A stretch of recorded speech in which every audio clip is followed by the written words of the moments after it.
पृथ्वी का सबसे बुद्धिमान प्राणी मनुष्य को कहा जाता है। मानव जो है उसने जंगली जीवन यापन किया, जीव जंतुओं के साथ रहा,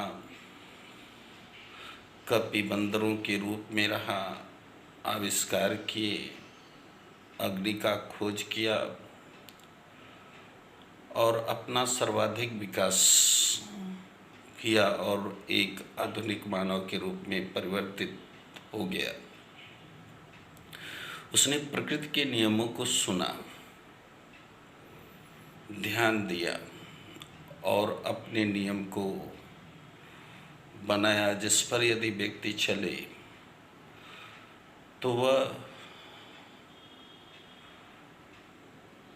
सर्वांगीण विकास करेगा। क्योंकि मनुष्य ने ही प्रकृति के नियम पर ध्यान दिया, अन्य जीवों की तुलना में उसने अपने आप को अलग स्थापित किया।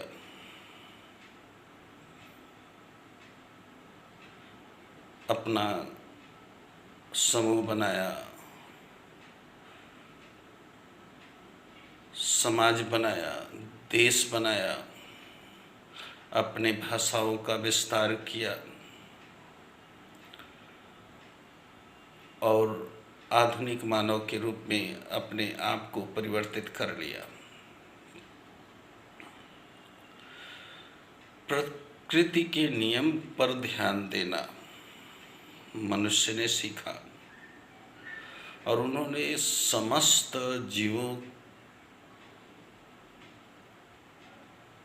को अपने अधिकार में ले लिया कि किसी जीव को किस प्रकार से सुरक्षित करना है, जो जीव हमारे लिए हानिकारक है उसको किस प्रकार से समाप्त करना है।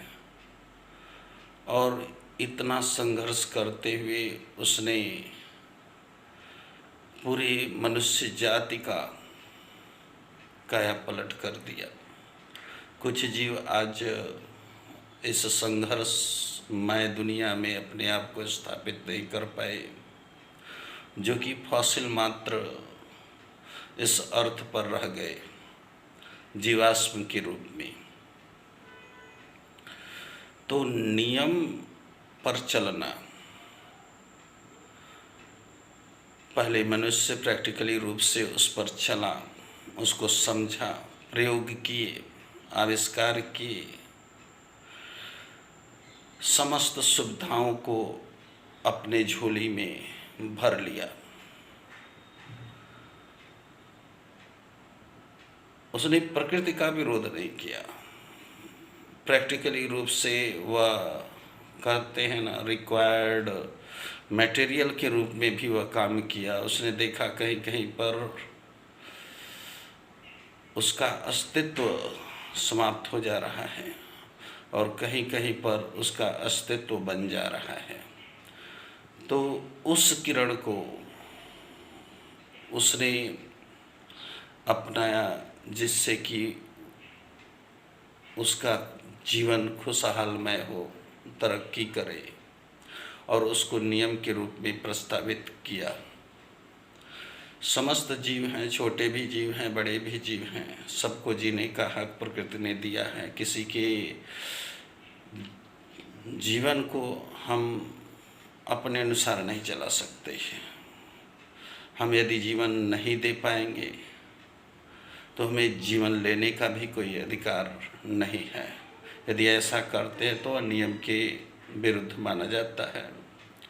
उसे प्रकृति किसी न किसी रूप में दंडित करेगा। तो समस्त बातों को यदि ध्यान में रखकर मनुष्य अपने विकास की निरंतरता को बढ़ाए रखे तो उसका सफल होना एकदम सही है।